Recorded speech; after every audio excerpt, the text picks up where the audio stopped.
bersukacita di rumah Tuhan. Amin. Mari kita beri sorak-sorai bagi Tuhan. Kita akan mendatangi Tuhan dengan pujian kita, sembah kita hanya bagi Dia. Amin, saudara. Mari kita sama-sama berdoa.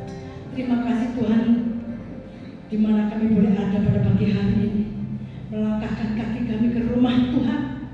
Itulah kegirangan setiap kami, karena kami mau bertemu Tuhan di dalam hadirat-Mu yang kudus. Engkau yang sudah melayakan, menguduskan setiap kami. Kami siap beribadah, memuji dan menyembah Tuhan. Beracaralah sepenuhnya Roh Kudus.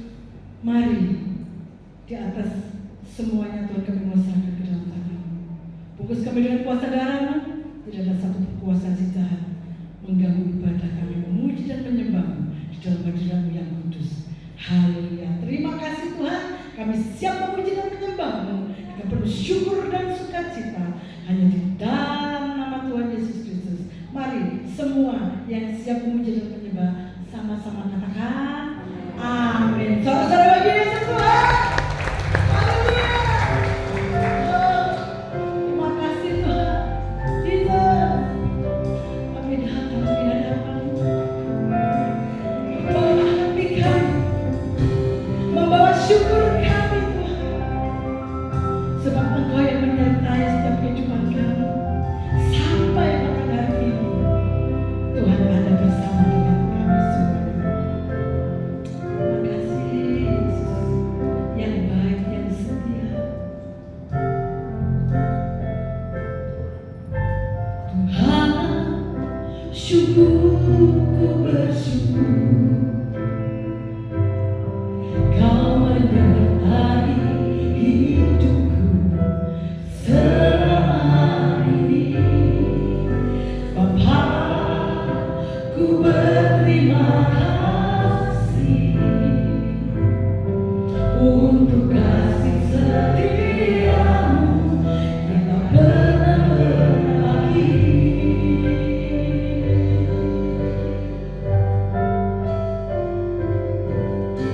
Tuhan, syukurku bersyukur Kau menyertai hidupku selama ini. Bapa, ku berterima kasih untuk kasih setiamu yang tak pernah berakhir.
berderas sukacita melimpah atas setiap kami hanya di dalam nama Tuhan Yesus Kristus. Mari semua yang siap bersama sama-sama katakan amin.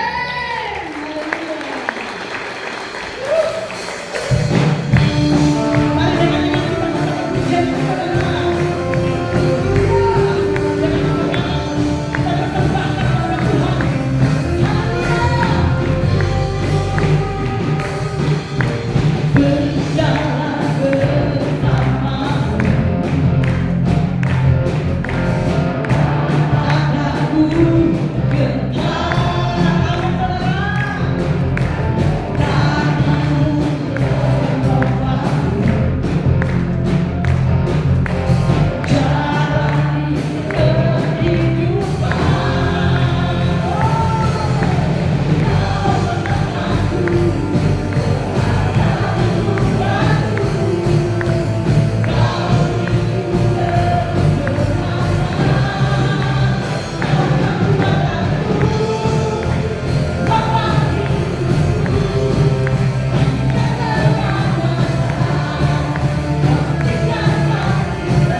memiliki Engkau, Allah kami yang dahsyat, Allah kami yang luar biasa.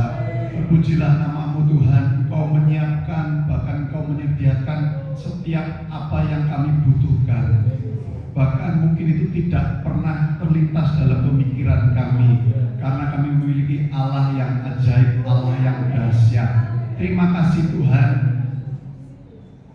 atas kesempatan yang indah kami boleh memuji menyembah Engkau, kami boleh beribadah kepada Engkau, kami boleh meninggikan, memuliakan nama Engkau di atas segala-galanya. Hati kami penuh dengan ucapan syukur, dan kami percaya pengurapan Tuhan yang penuh, nikmat Tuhan yang luas itu ada pada setiap kami saat ini, sehingga kami boleh siap untuk menerima kebenaran firman-Mu Tuhan. Atas hamba-Mu yang terbatas Tuhan tolong, Tuhan kuasai, sehingga apa yang hamba sampaikan benar-benar datang daripada Tuhan. Terpujilah nama-Mu, di dalam nama Tuhan Yesus kami sudah alaskan doa dan ucapan syukur kami. Amin. Silakan duduk kembali. Shalom.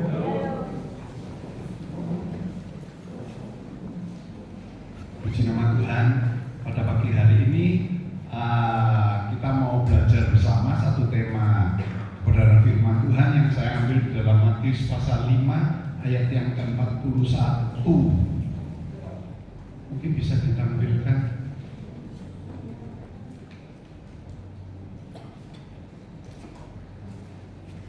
Belum ya? Saya akan bacakan aja. Dan siapapun yang memaksa engkau berjalan sejauh 1 mil, dikatakan oleh firman Tuhan, berjalanlah bersama dia sejauh 2 mil. Matius 5 ayat yang ke-41 Bapak Ibu. Jadi kalau ada dikatakan firman Tuhan yang memaksa, dikatakan kita ini berjalan, misalnya berjalan 1 mil, firman Tuhan mengatakan kita ini tambah suruh jalan lebih dari itu, double porsi, 2 kali lipat. Dikatakan harus berjalan 2 mil. Nah, pada pagi hari ini Bapak Ibu kita mau belajar dari sisi latar belakangnya, penerapannya di dalam kehidupan kita sehari-hari, gitu ya. Dan supaya kehidupan kita ini bisa lebih maksimal. Saya yakin setiap kita kepingin hidup kita lebih dahsyat lagi, amin. Amin Bapak Ibu. Ingin lebih lagi. Mungkin yang kurang sehat pengen lebih sehat. Mungkin yang kurang berkat pengen berkatnya ditambah, amin. Yang sukacitanya mungkin kurang, kita juga kepingin kehidupan kita lebih lagi bersukacita, amin Bapak Ibu. Ya kita harus lebih semangat lagi di dalam mengiring Tuhan, karena saya percaya di dalam kebenaran firman Tuhan, kalau kita bisa menerapkan, kita bisa melakukan kebenaran firman Tuhan di dalam setiap kehidupan kita pasti lebih hari lebih dahsyat lagi, amin. Puji nama Tuhan. Bapak Ibu, di dalam Alkitab bahasa Indonesia sehari-hari, kalau kita mau bandingkan, jadi yang pertama tadi kan dikatakan siapapun yang memaksa engkau berjalan sejauh 1 mil, berjalanlah bersama dia sejauh 2 mil. Kalau di dalam bahasa Indonesia sehari-hari dikatakan, kalau seorang penguasa memaksa kalian memikul barangnya sejauh 1 kilometer, pikulah sejauh 2 kilometer.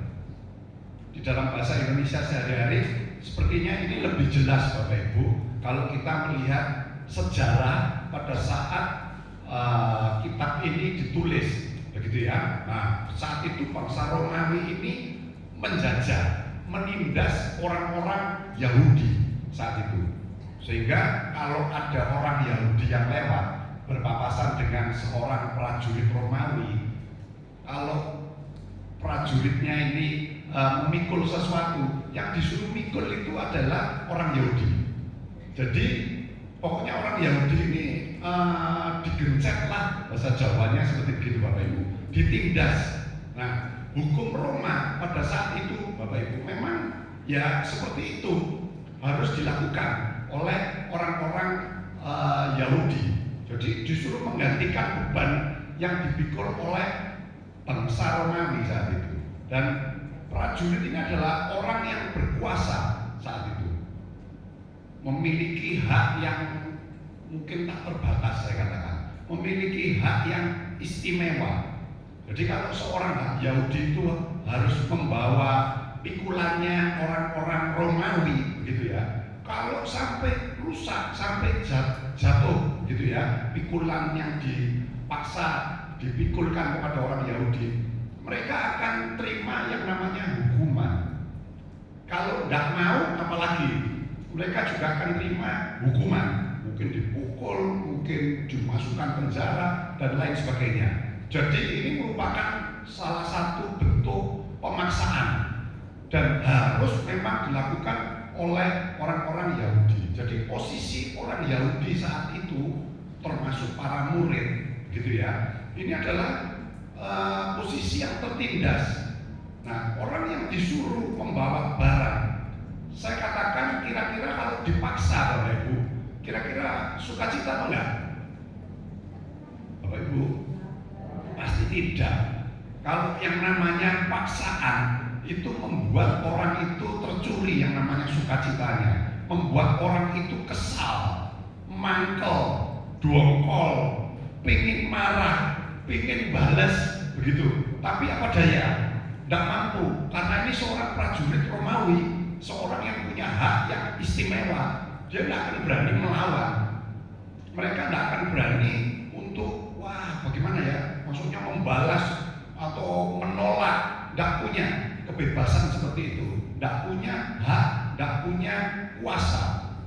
Sehingga pada saat itu Bapak Ibu, orang-orang Yahudi ini itu sangat tidak simpati dengan orang Romawi, khususnya para prajurit.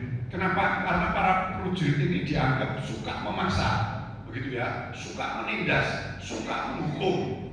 Kalau salah dihukum masih lumayan, tapi ini sudah dipaksa, kalau nggak mau tetap terima yang namanya hukuman. Jadi orang-orang Yahudi ini sama sekali tidak simpati, gitu ya. Tetapi Bapak Ibu, pada saat itu Tuhan Yesus memberikan satu pengajaran, gitu ya, satu pelajaran yang baik tentunya kepada para murid pada saat itu dan kepada setiap kita pada saat masa kini, Bapak Ibu. Pada saat kita mungkin mengalami sesuatu hal yang digambarkan, gitu ya, seperti apa yang dialami para murid dan orang-orang Yahudi saat itu. Tuhan Yesus mengatakan supaya mereka tetap patuh, mereka tetap taat, mereka tidak melawan terhadap para prajurit dan juga pemerintah atau penguasa saat itu. Bahkan Bapak Ibu, selain ketaatan, kepatuhan yang harus dilakukan, bahkan kesabaran, gitu ya, Tuhan Yesus meminta untuk melakukan yang lebih dari yang diminta. Wah, ini perkara yang sepertinya bagaimana ya, gitu ya. Pasti ini sesuatu yang berat, pasti sesuatu yang membuat tambah marah, begitu. Kenapa? Wong melakukan paksaan, menerima paksaan itu aja sudah menjengkelkan, gitu ya. Tapi Tuhan Yesus mengatakan turuti, patuhi, taati. Bahkan Tuhan Yesus mengatakan lebihkan.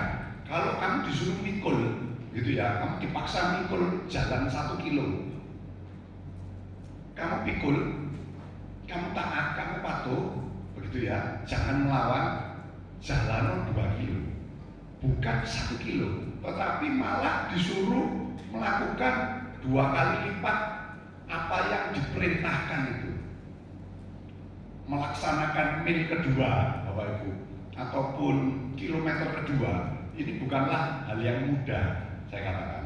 Tetapi saat kita menerapkan, saya temukan di dalam Alkitab, pada saat kita menerapkan apa yang diperintahkan oleh Tuhan di dalam kehidupan kita sehari-hari, ternyata dampaknya itu justru berdampak positif terhadap diri kita sendiri, bukan terhadap lawan kita, bukan terhadap prajurit pada saat itu, tetapi terhadap diri para murid saat itu dan pada diri setiap kita saat ini. Di dalam setiap segi aspek kehidupan, saya katakan, baik dalam dunia sekuler, dalam pekerjaan atau kehidupan kita sehari-hari, ataupun justru di dalam pelayanan kita. Keadaan kita ini seperti apa yang dikatakan oleh firman Tuhan, naik bukan turun, begitu ya. Jadi kepala bukan ekor. Keadaan kita bisa seperti itu, Bapak Ibu. Pada saat kita menerapkan kebenaran firman Tuhan di dalam kehidupan kita sehari-hari, khususnya pada saat ini kita terima berita kebenaran firman Tuhan tentang mil kedua ini. Nah, apa Bapak Ibu yang dapat kita terapkan di dalam kehidupan sehari-hari kita mengenai mil yang kedua ini? Nah, kita mau belajar Bapak Ibu, kita mau tahu kenapa kalau kita tahu firman Tuhan dan kita terapkan, bukan cuma tahu saja sebagai pengetahuan Bapak Ibu, tapi kita mau belajar untuk melakukan kebenaran firman Tuhan, belajar untuk mematuhi, mentaati apa yang menjadi kehendak Tuhan dalam kehidupan orang percaya. Saya yakin pasti ada dampaknya, dan dampaknya itu saya yakin dan saya pastikan dan saya rasakan itu tidak merugikan kita, tapi justru itu feedback yang baik. Itu akan kembali kepada setiap kita di dalam keadaan yang jauh lebih baik, jauh lebih bahagia, jauh lebih bersukacita. Jadi jangan ada yang menganggap firman Tuhan, perintah Tuhan itu membebani kehidupan kita. Salah Bapak Ibu. Kalau kita sadar, kita tahu kalau firman Tuhan itu justru tidak membebani kehidupan kita, bahkan bisa menghilangkan beban kehidupan kita pada saat kita melakukannya, Bapak Ibu. Nah, ini kita harus mengerti, kita harus imani, kita harus percayai tentang kebenaran firman Tuhan yang mungkin banyak sekali kalimat atau kata-kata perintah di dalamnya.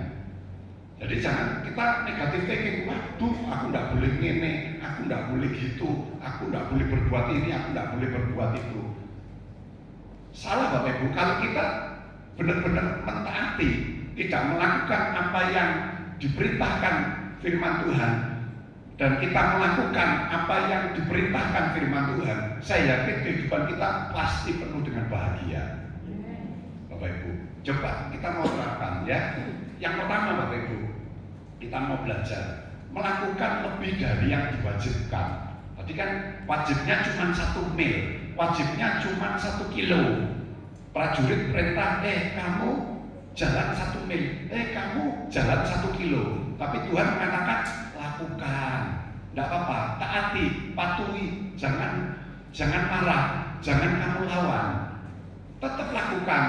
Tapi dikatakan ada tapinya Bapak Ibu, kalau jalan bukan cuma 1 kilo saja, bukan 1 mil saja, jalan 2 kilo, jalan 2 mil bersama dengan dia.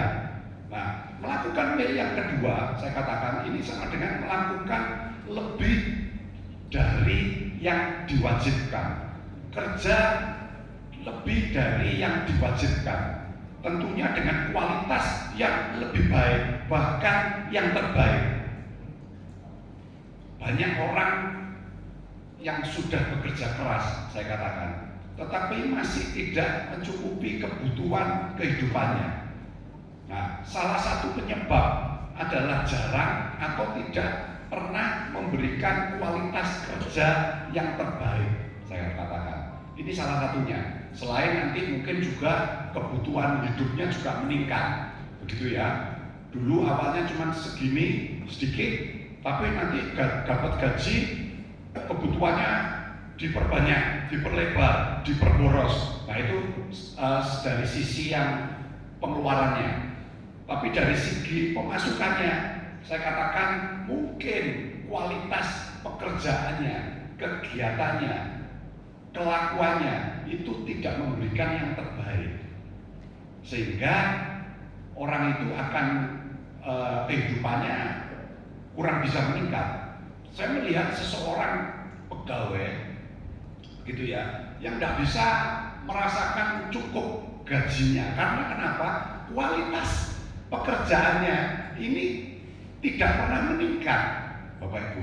Tidak pernah memberikan yang terbaik, tidak disiplin waktu, tidak cekatan, mungkin suka menunda-nunda pekerjaan, bukan malah menanjak tetapi bisa-bisa ujungnya malah dipecat orang yang sedemikian.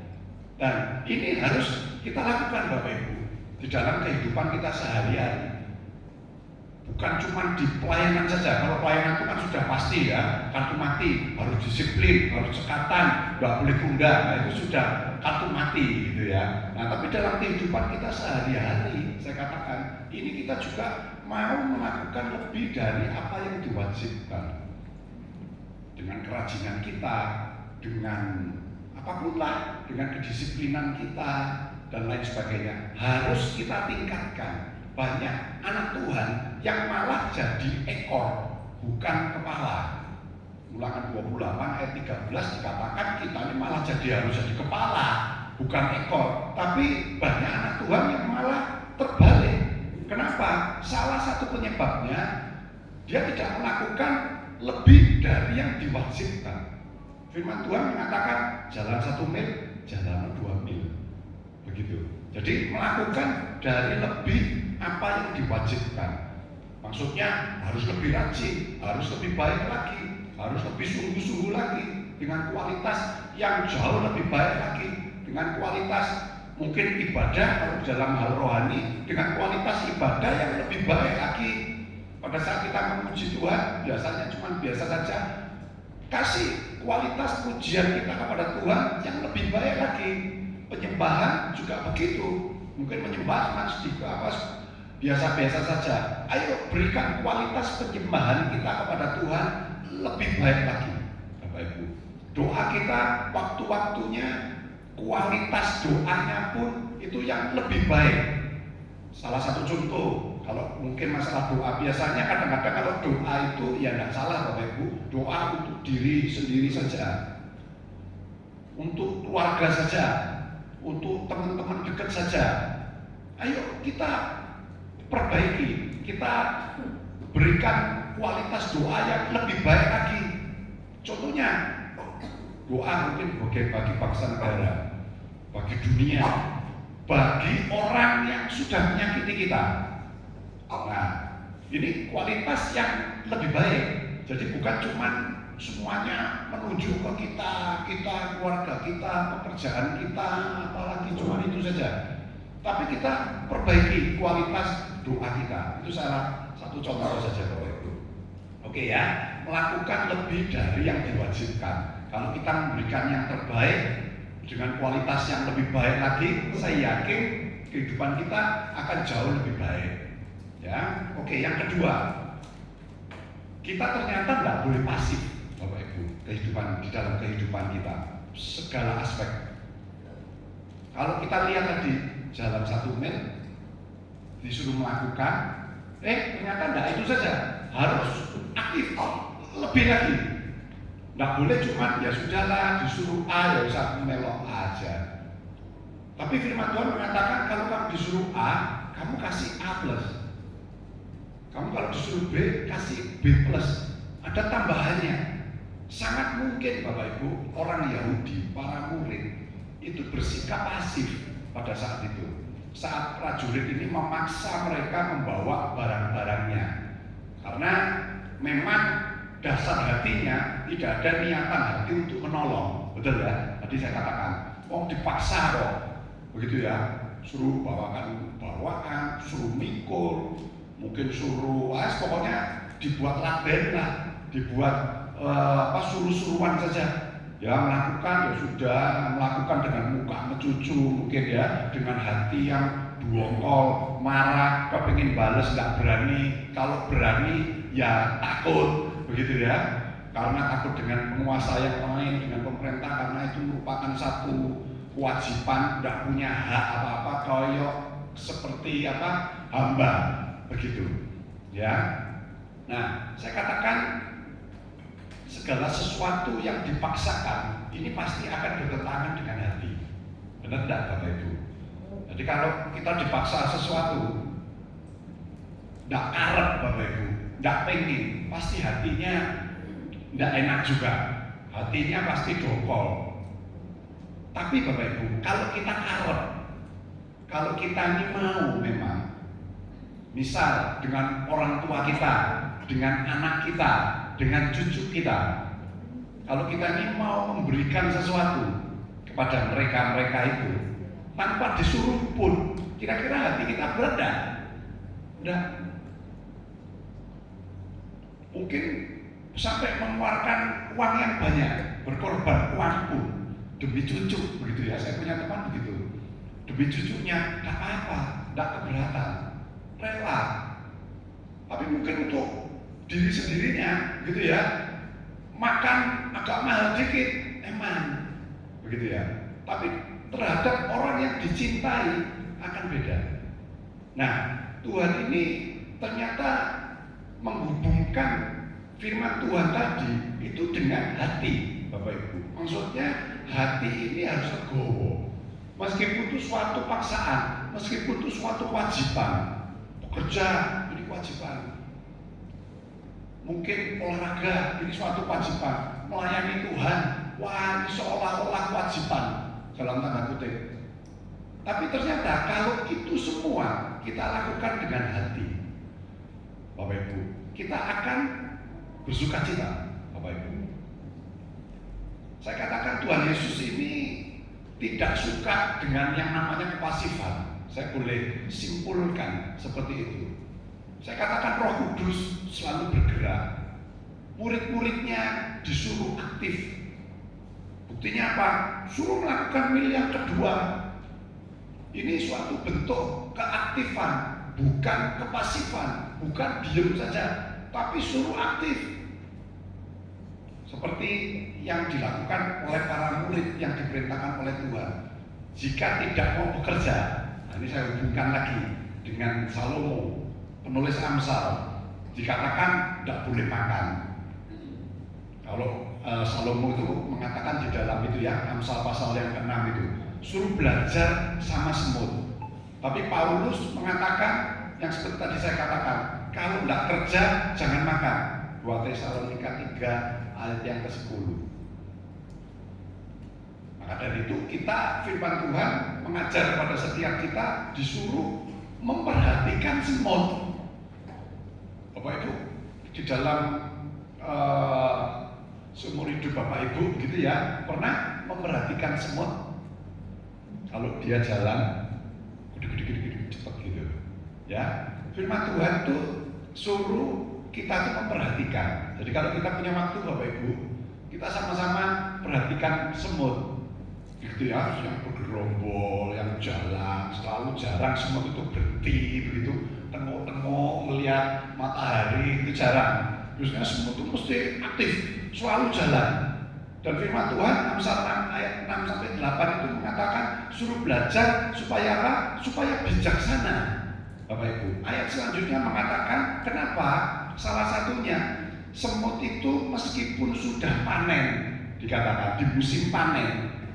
Bapak Ibu saya tanya, kalau seseorang petani dia sudah memanen hasilnya, entah itu padi, entah itu jagung, entah itu apapun lain-lain, kira-kira petani itu berkecukupan atau berkekurangan, Bapak Ibu? Saya tanya sama Bapak Ibu.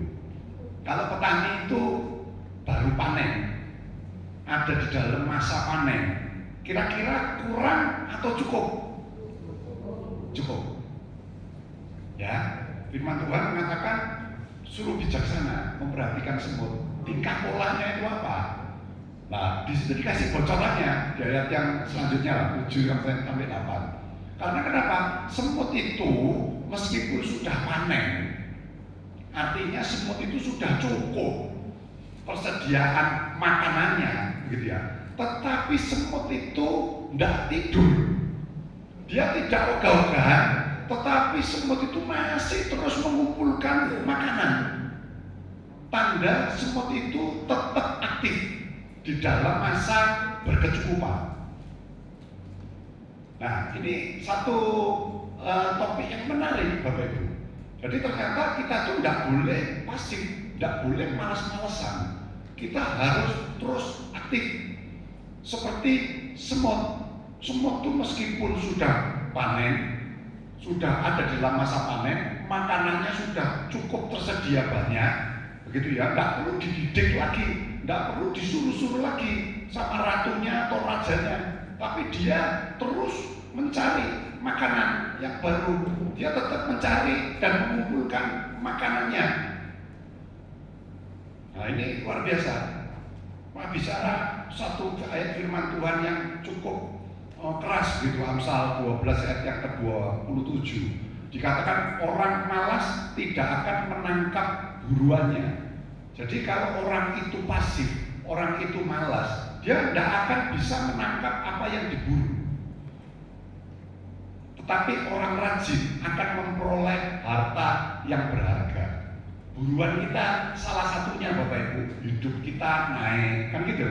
Hidup kita jadi kepala, bukan ekor. Hidup kita sukses, kesehatan kita meningkat, malah sehat. Ya, pelayanan kita maju. Ini kan buruan kita, Bapak Ibu. Tapi dikatakan orang malas tidak akan menangkap buruannya. Tetapi orang rajin akan memperoleh harta yang berharga. Jadi sikap pasif ini adalah sikap yang menerima saja. Nggak usah giat, pokok aku rajin, toh aja cukup. Ternyata semut bukan cuma kerajinannya saja Bapak Ibu yang perlu dipelajari. Ternyata dia tetap bergerak, dia tetap kumpulkan makanannya. Dia terus bergerak. Nah, kesimpulan dari sikap pasif itu Bapak Ibu, sikap aktif maksud saya, sikap pasif maksud saya, pasif ya, pasif ini seperti ini Bapak Ibu, bekerja karena disuruh, bukan karena kemauannya. Nah ini orang yang memiliki sifat atau sikap pasif. Ya aku disuruh, ya udah aku melakukan gitu ya. Jadi bukan sesuatu mencari sesuatu untuk nanti kalau aku disuruh aku bisa lebih dahsyat lagi, aku disuruh aku lebih hebat lagi. Bukan seperti itu. Nanti kalau aku bekerja, aku pengen bekerja yang lebih baik lagi supaya perusahaanku ini lebih diuntungkan. Jadi bukan karena wah ya karena aku disuruh ya sudah melakukan A ya A. Ingat loh, A. Tuhan Yesus mengatakan kalau kita suruh melakukan A harus apa Bapak Ibu? A plus. Disuruh B, B plus. Nggak cukup ternyata A, B, Bapak aku ya disuruh itu toh ya salah kon itu aja. Meskipun waktunya cukup panjang ya sudah nggak perlu aku ya disuruh A saja. Itu sifatnya orang yang pasif Bapak Ibu. Nah, lambat laun kualitas kehidupannya, entah itu dalam pekerjaan, di dalam pelayanan, itu lama-lama akan merosot. Berbahaya. Kalau sudah merosot, bukan imannya saja yang kandas, tapi awalnya rohnya itu tidak menyala-nyala lagi, tidak punya gairah lagi, tidak punya semangat lagi. Tetapi kalau kita tetap aktif Bapak Ibu, saya yakin roh kita akan terus menyala-nyala. Amin. Terus giat dalam pekerjaan Tuhan. Sehingga roh kita menyala-nyala, saya yakin iman kita juga akan terus meningkat. Kalau iman kita meningkat Bapak Ibu, perintah apapun di dalam firman Tuhan itu gampang kita lakukan. Tidak berat, tidak usah maksa. Kita dengan sadar hubungannya sama hati tadi, karena hatinya ya karep, begitu. Hatinya mau, jadi kita melakukan. Jadi ini seperti dampak yang terus berkesinambungan.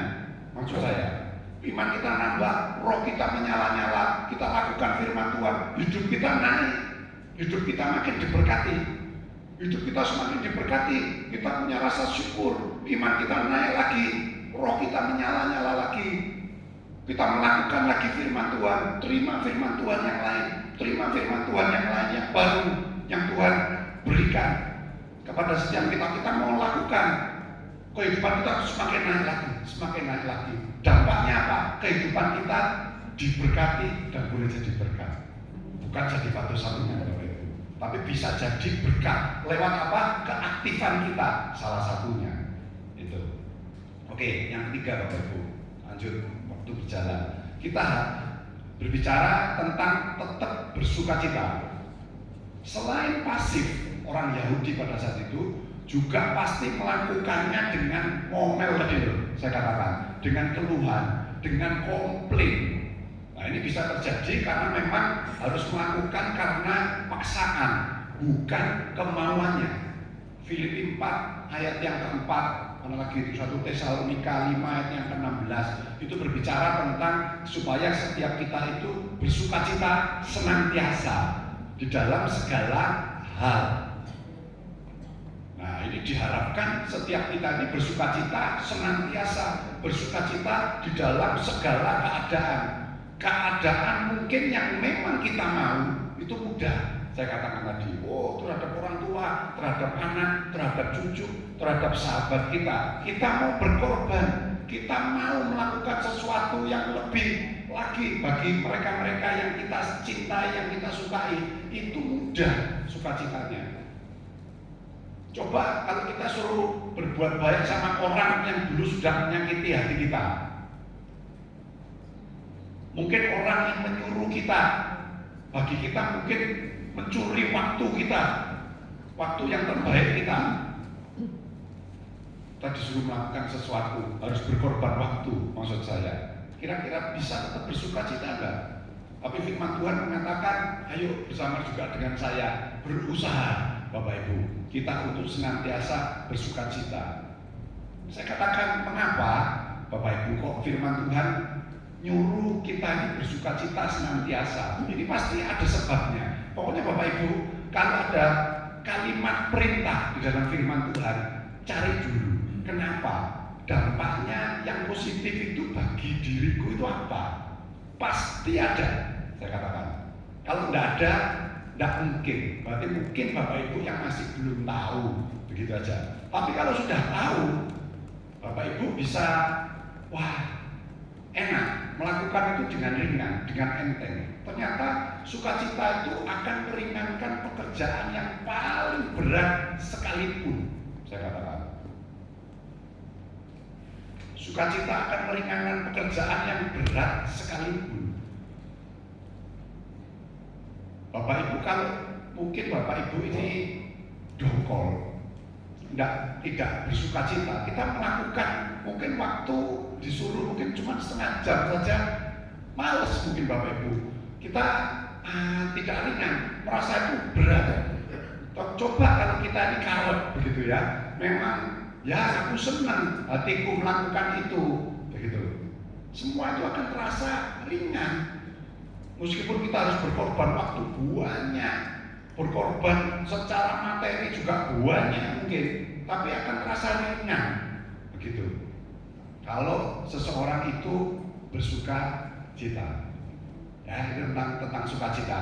Saya tidak perpanjang lah tentang sukacita, Bapak Ibu tahu. Pokok intinya sukacita. Jangan ngomel, jangan nakal. Jadi kalau hati kita ini sudah merasa tidak enak, harus dilawan.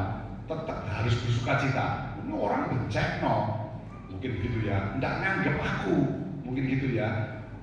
Aku diacuhkan, aku tidak dianggap, aku tidak dihargai. Tetap bersukacita. Tetap doakan mereka. Belajar melakukan yang lebih lagi, doa lebih kualitas lagi, begitu ya. Sikap hati kita kembangkan, kita tingkatkan, pemikiran kita tingkatkan, bukan kita tingkatkan kemarahan atau tensi kita, Bapak Ibu. Tapi kita harus lawan itu semua. Saya yakin feedback yang baik, kembaliannya maksud saya itu ke kita kok. Firman Tuhan ini simpel, Bapak Ibu. Kalau kita melakukan apa yang diharuskan oleh firman Tuhan, itu feedbacknya ke kita. Kalau kita tidak melakukan yang dilarang oleh firman Tuhan, ya kita yang bersukacita, Bapak Ibu. Kalau kita tidak melakukan dan kita melakukan apa yang diperintahkan firman Tuhan. Oke, yang keempat, yang terakhir. Ternyata firman Tuhan ini juga berbicara tentang ekstra waktu, berkorban waktu. Tuhan Yesus perintahkan melakukan mil yang kedua. Pastilah ini membutuhkan waktu yang ekstra. Benar ya? Jalan 1 kilo mungkin setengah jam. Jalan 2 kilo ya pasti 1 jam gitu ya, pasti 2 kali lipatnya. Nggak mungkin jalan 2 kali lipat waktunya lebih pendek, nggak mungkin. Nah, sekilas Bapak Ibu, Tuhan Yesus ini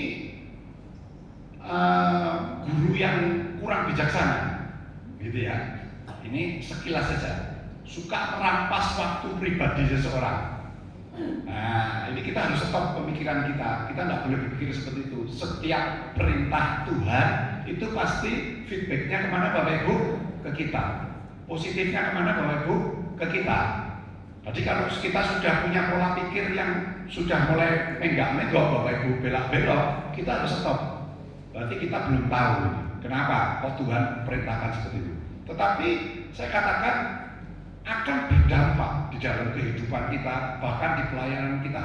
Semuanya akan lebih berkualitas, lebih jadi baik, lebih jadi berkat. Sukacita kita pun juga akan bertambah. Nah, apa bedanya dengan yang lain? Kalau sama, maksudnya kalau cuma melakukan mikulnya cuma 1 kilo, apa bedanya dengan yang mikul 2 kilo? Begitu ya. Nah, ingat Bapak Ibu bahwa ternyata Tuhan Yesus juga banyak mengorbankan waktunya, Bapak Ibu. Apakah kita ini sudah sadar atau belum gitu tentang hal itu? Tuhan Yesus itu Tuhan loh Bapak Ibu, Allah. Dia pencipta segalanya, begitu ya. Repot-repot datang ke dunia, ngatur manusia yang berdosa ini supaya bisa selamat. Apa ndak itu buang-buang juga waktunya Tuhan, Bapak Ibu. Ternyata Tuhan Yesus itu lebih duluan begitu. Jadi bukan guru yang ndak bijaksana, bukan. Tetapi dia mencontohkan, memberikan contoh, memberikan teladan. Itu karena Tuhan itu sudah melakukan terlebih dahulu. Dan itu berdampak. Betul loh? Tuhan itu datang ke dunia, mengorbankan waktunya. Dampaknya apa? Saya tanya. Salah satu dampak yang terbesar itu adalah karya terbesar dalam hidupku. Apa? Pengorbananmu yang menyelamatkan kita. Orang berdosa diselamatkan. Ini dampak yang besar. Begitu juga dengan kita, Bapak Ibu. Kalau kita mau meluangkan waktu kita, mengorbankan waktu kita dengan melakukan yang terbaik di dalam segala aspek ya, saya katakan dalam dunia sekuler ataupun pelayanan kita, dampaknya itu pasti dahsyat. Kita berkat yang sudah diporsikan ke kita itu meningkat, kita pun juga bisa memberkati orang lain. Saya banyak contoh, saya banyak melihat karena mungkin keterbatasan waktu saja dan tidak bisa banyak cerita. Cuman kalau kita ini mau mengorbankan waktu kita, Bapak Ibu, untuk apapun juga, pekerjaan, pelayanan, mungkin dalam studi, mungkin anak-anak muda, cobalah Bapak Ibu belajar 5 menit sama belajar 10 menit pasti beda. Kita menyiapkan pelayanan 5 menit sama 10 menit pasti beda.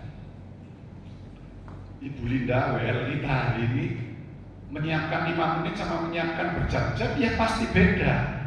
Dan saya yakin beliau menyiapkan bukan dengan waktu yang cuma 1-2 menit. Saya tahu karena saya juga mengalami juga pernah jadi WL gitu ya. Pusing sudah keliling kalau suruh milih lagunya, natanya, urutannya. Nanti belum belajar, nanti kalau sudah belajar baik-baik di mimbar kok bisa salah atau mungkin kebalikannya, betul ya Bu? Seperti itu. Tapi kalau kita semua mau melakukan, mau mengorbankan waktu kita, saya yakin pasti ada sesuatu yang dahsyat yang terjadi dalam kehidupan kita. Ya, karena ini firman Tuhan. Jadi Bapak Ibu, jika kita merasa cepat puas dengan hasil pekerjaan atau hasil pelayanan kita yang mungkin bagi kita sudah sungguh-sungguh, tapi mungkin di mata banyak orang mungkin cuma ya salah-salah saja, maka kita akan tidak pernah, saya katakan, menempuh apa yang dinamakan mil kedua tadi. Oleh karena itu, tidak heran seseorang hanya menghasilkan hasil yang mungkin ya biasa-biasa saja. bahkan cenderungnya menurun. Bahaya itu, rohnya padam, imannya mulai turun, nanti lama-lama sudah tidak percaya lagi sama Tuhan. Pada awalnya Bapak Ibu, kalau kita lihat mil yang kedua ini akan membuat kita ini rugi, begitu ya. Kira-kiranya seperti begitu, entah waktu, entah tenaga. Tetapi sekali lagi sebenarnya ini justru menguntungkan setiap kita. Hidup kita lebih berkualitas, gitu ya, menghasilkan hasil yang lebih memuaskan, bahkan menjadi berkat bagi orang lain. Selain kehidupan kita pribadi, tapi kita bisa memberkati orang di sekeliling kita. Sukacitanya ditambah. Ya toh? Kalau orang ini ketemu sama kita ini merengut, mangkol, dongkol, kudu nyamuk. Kira-kira senang enggak sih yang dekati kita? Enggak senang. Tapi kalau wajah kita ini bersinar, gitu ya, bersukacita, karena sukacita yang diberikan, dianugerahkan Tuhan dalam hidup kita, senang pasti mereka. Pengen kumpul sama kita, pengen ngomong-ngomong sama kita, kangen sama kita. Nah, seperti begitu ya. Nah, dunia akan melihat kita, Bapak Ibu, kalau kita ini jadi berkat, secara otomatis akan melihat Tuhan ini seolah-olah ada di dalam kehidupan kita, memenuhi seluruh kehidupan kita, sehingga mereka ini bisa terimpartasi, begitu ya, ketularan, itulah bahasa sehari-harinya, bangsa gampangnya, gitu ya. Bisa lihat, oh orang ini soalnya rajin ke gereja, orang ini sungguh-sungguh soalnya dalam bekerja itu sungguh-sungguh, makanya dia dicintai sama bosnya, disukai, kehidupannya bisa lebih meningkat, gitu. Di dalam pelayanan juga begitu, dan lain sebagainya. Mengenalkan Tuhan lewat perbuatan itu jauh lebih dahsyat dari kata-kata kita, betul ya?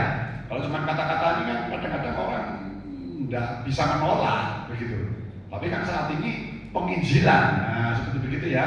Nah kalau dulu kan wah begini-begitu. Nah sekarang mungkin lewat kelakuan kita, pemikiran kita, kata-kata kita, tindakan, keputusan kita. Ya memang tidak mudah Bapak Ibu, tapi kita harus melakukan, dikatakan oleh firman Tuhan, lebih dari yang diwajibkan, mengorbankan waktu, tenaga juga. Ya, saya yakin kehidupan kita akan lebih hari lebih meningkat. Tetap semangat Bapak Ibu, amin. Tetap setia sama Tuhan, setia beribadah, setia melayani, setia menyiapkan segala-galanya dengan lebih baik lagi. Karena saya yakin itu feedbacknya, kembalinya, itu yang utama ke kita. Yang kedua akan berdampak bagi yang lain, dan pasti melalui apa yang difirmankan oleh kebenaran firman Tuhan pada saat ini, itu membuat nama Tuhan semakin dipermuliakan. Mari kita tunduk kepala, kita mau berdoa bersama. Bapa di surga, kami mengucap syukur saat ini kami boleh menerima pengajaran kebenaran firman-Mu, meskipun mungkin ada satu teguran, tapi kami tahu bahwa Engkau mengasihi kami, bukan cuma masih, tapi tetap mengasihi kami. Oleh sebab itu Tuhan, lembutkan hati setiap kami untuk kami boleh menerima kebenaran firman-Mu, dan kami boleh melakukannya melalui pertolongan kuasa Roh Kudus yang pasti akan memampukan kami untuk melakukan kebenaran firman-Mu. Kami percaya setiap kami yang hadir sudah Tuhan berkati. Oleh sebab itu kami juga berdoa untuk Ibu Rohani Bapak Ibu Gembala kami. Tuhan berkati mereka, Tuhan urapi mereka, Tuhan beri kekuatan, sukacita, sejahtera-Mu untuk mereka semua boleh bergandengan tangan dengan seluruh keluarga besarnya untuk membimbing setiap kami, untuk menjadikan mereka semua contoh dan teladan bagi setiap kami untuk mengiring Engkau lebih hari, lebih mencintai Tuhan.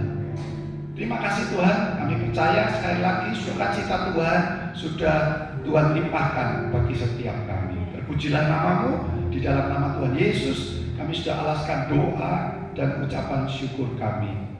Amin. Tuhan Yesus berkati. Saya serahkan balik pada Bapak Gembala.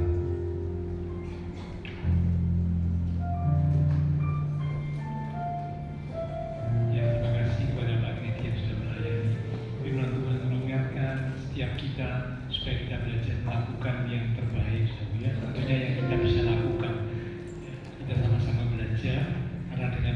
itu hidup kita boleh jadi berkat dan memuliakan Tuhan. Mari sama-sama kita bangkit berdiri.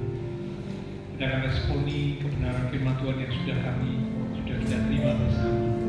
Sekaligus kita akan mengakhiri ibadah kita pada siang hari lewat satu pujian kita katakan, sebab Kau besar, perbuatanmu ajaib, tiada seperti Engkau,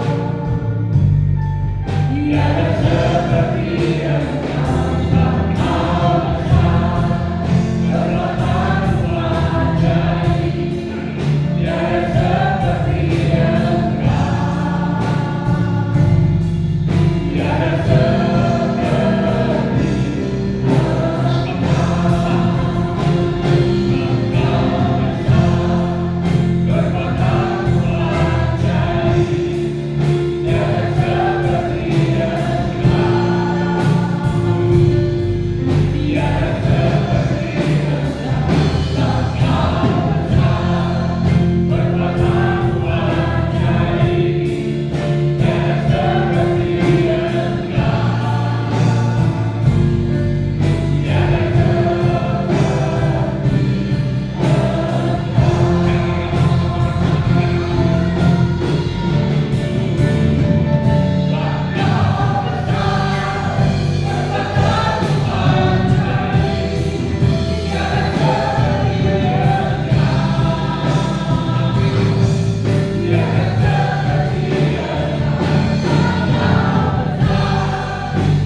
Engkau rindu supaya hidup kami semakin diubahkan. Kami boleh belajar melakukan yang terbaik karena waktu, kesempatan yang Tuhan berikan kepada kami tidak selamanya ada. Jikalau kesempatan dan waktu itu masih ada, berarti ada sebuah kesempatan untuk kami lakukan yang terbaik. Dengan kami lakukan yang terbaik, berarti kami sedang menabur yang terbaik. Kalau kami menabur yang terbaik, kami juga akan menuai yang terbaik. Hidup kami boleh jadi berkat.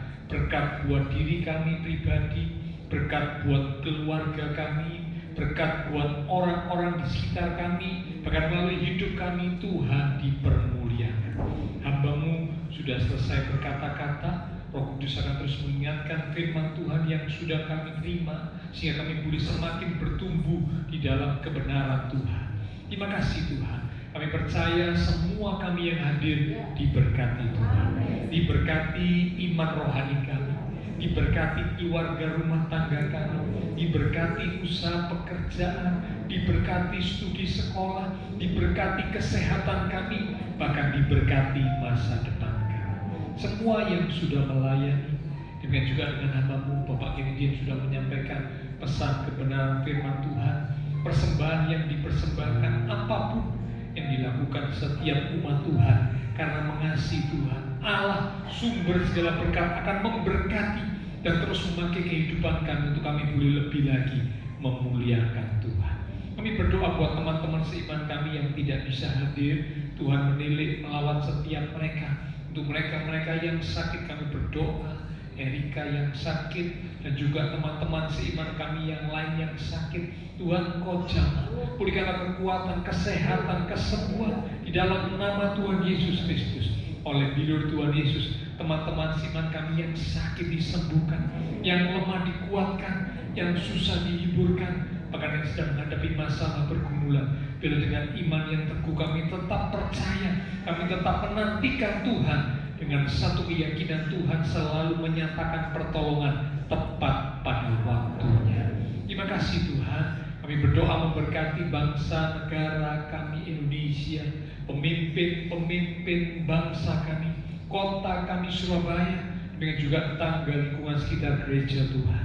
Memberkati setiap jemaat-jemaat Tuhan yang berulang tahun sepanjang minggu ini, dengan pertambahan usia yang Tuhan beri, membawa kami semakin dekat Tuhan, semakin sungguh mengasihi Tuhan. Setelah selesai ibadah, kami akan berpisah satu dengan yang lain, kembali ke aktivitas kami, kembali ke keluarga rumah tangga kami. Biarlah segala berkat, anugerah, damai, sukacita yang melimpah dari Allah Bapa Surgawi, kasih Tuhan Yesus Kristus, persekutuan dengan kuasa Roh Kudus akan memimpin menuntun langkah kehidupan setiap kita. Itu terus kita sekarang mulai pagi siang ini sampai Maranatha, Tuhan Yesus datang kembali. Di dalam nama Tuhan Yesus Kristus, semua yang percaya diberkati Tuhan. Mari bersama dengan iman kita berkata, Amin. Tuhan berkati kita.